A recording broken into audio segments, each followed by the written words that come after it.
এক গ্রামে এক চাষি বাস করত।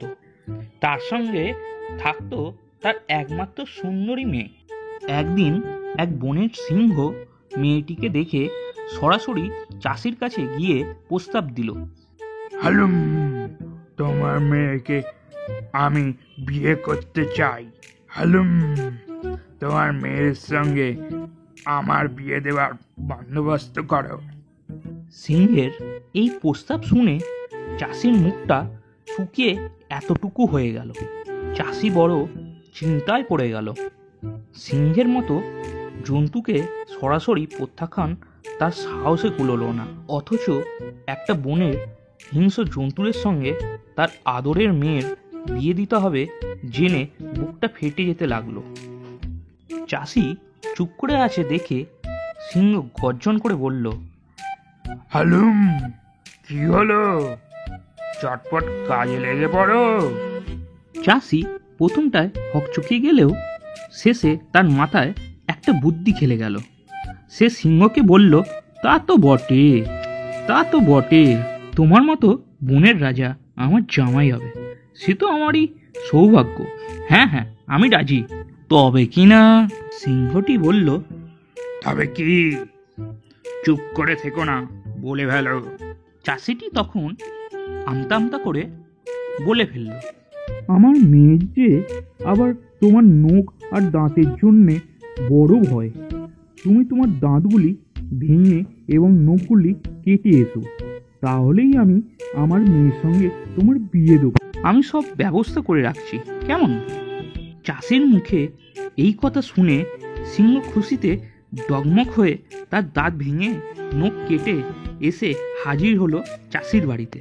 চাষি তখন লোকজন অস্ত্রশস্ত্র নিয়ে সিংহের জন্য অপেক্ষা করছিল। সিংহ আসতেই চাষি ও তার লোকজনরা চারিদিক দিয়ে সিংহকে আক্রমণ করে মেরে ফেলল। এই জন্যই বলে অন্যের কথায় অভিভূত হয়ে দ্রুত সিদ্ধান্ত নেওয়া উচিত নয়। একবার এক সিংহ ফাঁদে ধরা পড়ে সিংহটি দেবী লক্ষ্মীকে স্মরণ করল।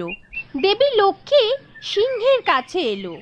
সিংহ দেবীকে বলল, ঠাকুর, হে ঠাকুর, আমায় এবারের মতো রক্ষা করো। আমি তোমায় প্রতিদিন ফুল চন্দন দিয়ে পুজো করব। আমাকে রক্ষা করো ঠাকুর। অতএব দেবী লক্ষ্মীর কৃপায় সিংহটি সে যাত্রায় ফাঁদ থেকে মুক্তি পেল। কিন্তু দেবী লক্ষ্মীকে দেওয়া প্রতিশ্রুতির কথা সে ভুলেই গেল। ফুলচন্দন দিয়ে পূজা করা তো দূরের কথা, একবারের জন্যেও দেবী লক্ষ্মীকে সে স্মরণও করল না। বলা বাহুল্য, এর কিছুদিন পরেই সিংহটি আবার ফাঁদে পড়ল। এবার সিংহটি দেবী কালীর কাছে মানত করল। সিংহটি বলল, হে মা কালী, আমাকে এবারের মতো রক্ষা করো। আমাকে এবারের মতো বাঁচিয়ে দাও। আমি তোমাকে ছাগল দিয়ে পুজো দেব মা। দেবী কালী তার মানত শুনে চটে গেল। বলল, হতভাগা, তুই এক দেবতার সঙ্গে জোচ্চুরি করে আমার শরণ নিতে এসেছিস, আর আমি তোকে বিশ্বাস করব সেটা তুই ভাবলি কেমন করে? এই বলে মা কালী সেখান থেকে চলে গেল এবং সিংহ ওই ফাঁদেই আটকা পড়ে রইল। এই জন্যই বলে বারবার বেইমানি করা যায় না। একদা এক কুকুর ও এক ছাগলের মধ্যে প্রচণ্ড তর্কাতর্কি চলছিল। তর্কটা হচ্ছিল এই নিয়ে যে কার বাচ্চা সহজে ভূমিষ্ঠ হয়। কুকুরটি বলল, ঘৌ ঘৌ, শুনে রাখো, যত চারপে জন্তু আছে তাদের মধ্যে সবার চেয়ে বেশি সহজে এবং জলদি আমার পেট থেকেই বাচ্চা বেরোয়। ছাগলটিও সহজে ছাড়বার পাত্রী নয়। সেও চুপ করে থাকতে পারল না। সেও আরো এক ধাপ গলা চড়িয়ে বলল, তা বেশ তো, ভালো কথা, কিন্তু এ কথা তুমি অস্বীকার করতে পারো না। তোমাদের বাচ্চাদের তখন চোখ ফোটে না, কিছুই দেখতে পায় না তারা।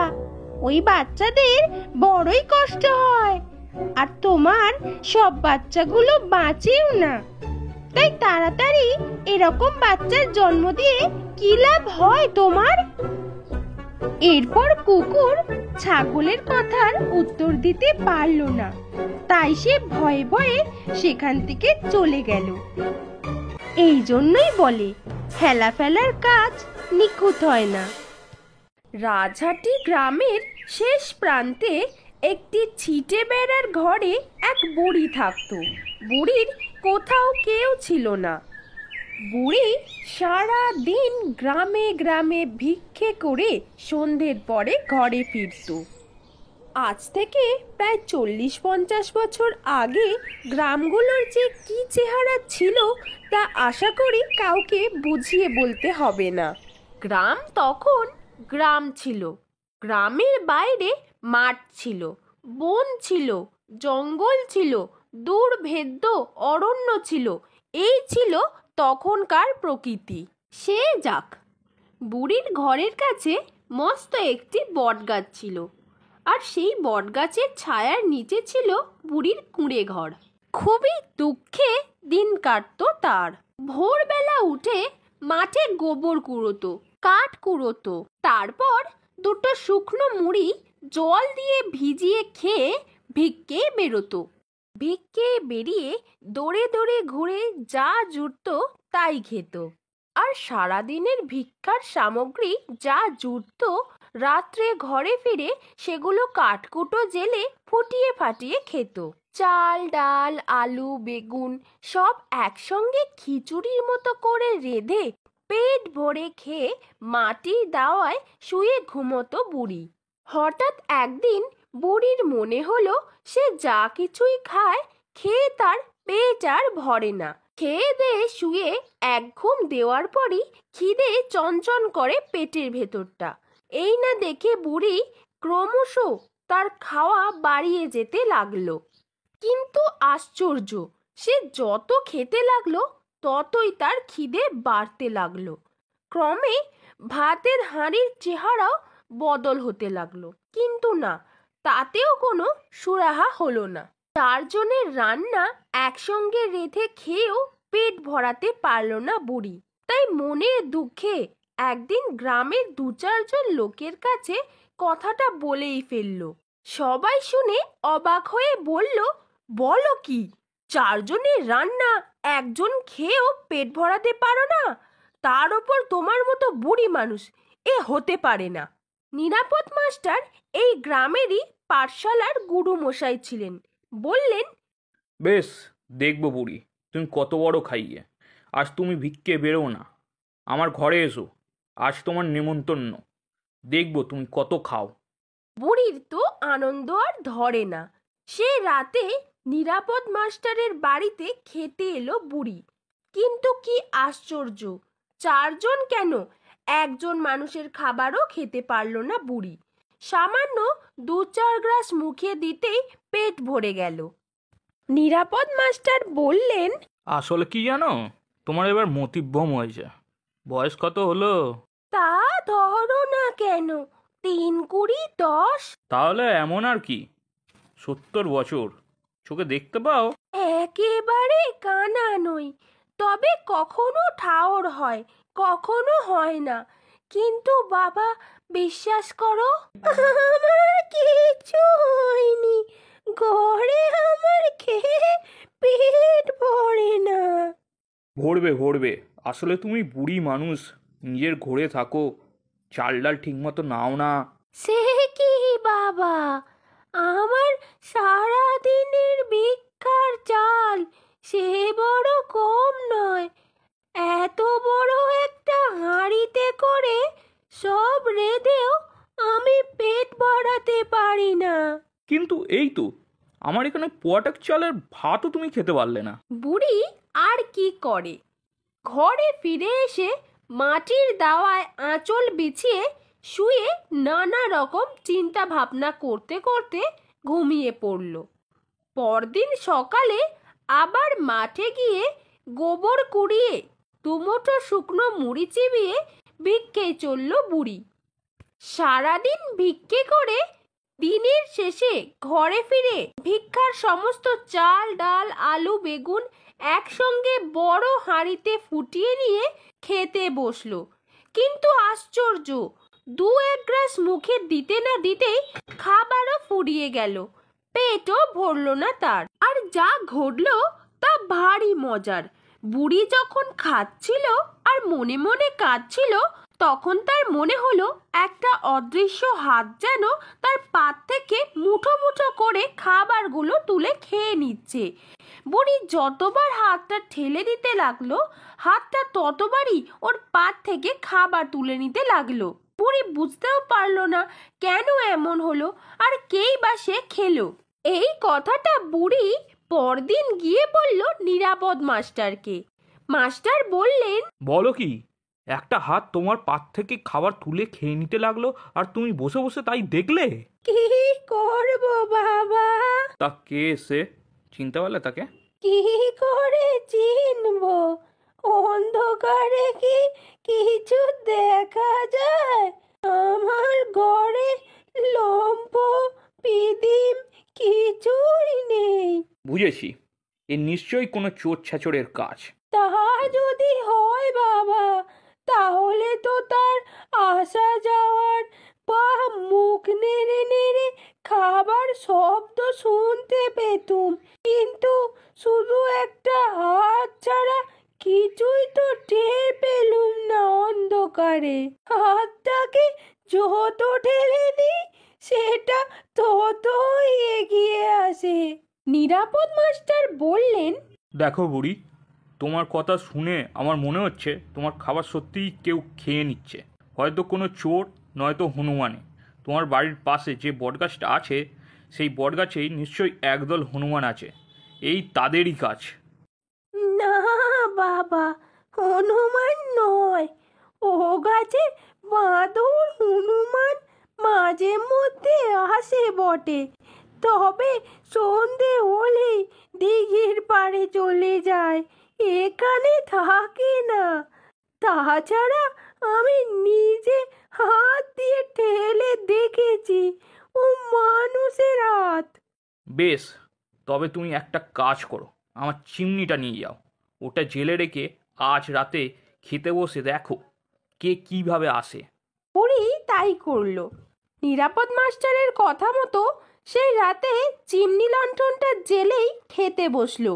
কিন্তু কই, কেউ তো এলো না, না কোনো মানুষ, না বাঁদর হনুমান, এমনকি একটা কুকুরকেও আসতে দেখা গেল না। আর বুড়ি যে রান্না করেছিল তার প্রায় সবই ফেলা গেল, কেননা আলো জেলে রাখার ফলে কেউই না আসায় যেমনকার খাবার তেমনই রইল। বুড়ি আগে যেমন খেত তেমনই খেতেই পেট ভরে গেল তার। সে আর কত, সামান্য দু এক মুঠো। এরপর থেকে বুড়ি রোজই কম করে রাঁধতে লাগলো আর আলো জেলে খেতে থাকলো, ফলে কাউকেই আসতে দেখা গেল না। তবে মুশকিল হলো এই, তেলের অভাবে বুড়ি যেদিনই আলো জ্বালতে পারতো না, সেদিনই অনুভব করতো একটা অদৃশ্য হাত তার পাত থেকে খাবার তুলে খেয়ে নিচ্ছে। কিন্তু যেদিন আলো জেলে খেত সেদিন কিছুই হতো না। বুড়ি তাই নিরাপদ মাস্টারের কথা মতো রোজই আলো জেলে খেতে থাকলো। এইভাবে প্রায় দিন দশেক কাটবার পর একদিন এক আশ্চর্য ঘটনা ঘটলো।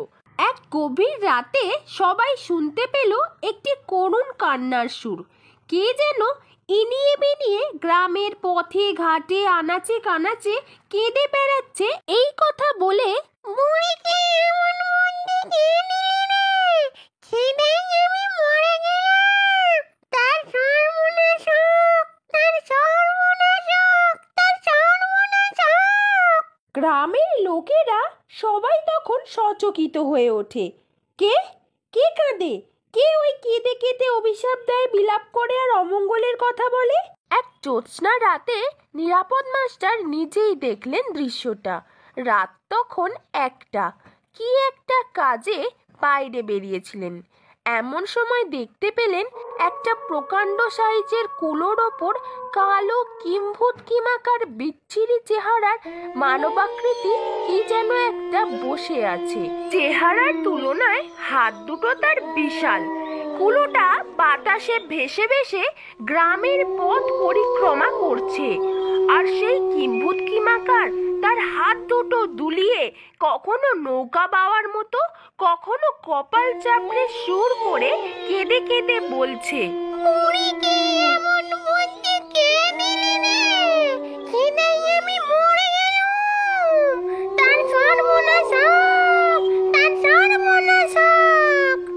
এই দৃশ্য শুধু নিরাপদ মাস্টার নয়, ওই গ্রামের আরো অনেকেই প্রত্যক্ষ করলো। নিরাপদ মাস্টারের বউ অনেক ঠাকুর দেবতা ওঝাবদ্যি করতে লাগলেন, যাতে তাদের সংসারে কোনো অমঙ্গল না হয়। কিন্তু না, কিছুতেই কিছু হলো না, সাপ সাপান্তও কমলো না। তাই দেখে অনেকেই অবশ্য বলল, ওর কথায় কান দিও না, আসলে ওটা একটা উজবুক, তাই এসব বলে বেড়াচ্ছে। তোমরা তো ওর কোনো ক্ষতি করনি, তবে ভয় কি, শকুনির সাপে গরু মরে না, ওরা যা ইচ্ছা বলুক। এইভাবে আরো 2-3 মাস কেটে যাওয়ার পর এক ঝড়জলের রাতে বটগাছটা ভেঙে পড়ল বুড়ির কুঁড়ে ঘরের ওপর। ঘুমন্ত বুড়ি ঘর চাপা পড়ে মরে গেল। আর বলতে নেই, সেই রাত থেকেই সেই বিচ্ছিরি চেহারার কিম্ভূত কিমাকারটাকে কুলোয় চেপে গ্রামের আনাচে কানাচে ভেসে বেড়াতে দেখা গেল না। এমনকি তার সাপ সাপান্ত কান্নাকাটি সবকিছুই থেমে গেল চিরতরে। তবে সেই ঘটনার পর থেকে রাজহাটি গ্রামের লোকেরা আজ পর্যন্ত সন্ধ্যের পর আলো না জেলে কখনো খেতে বসে না কেউ।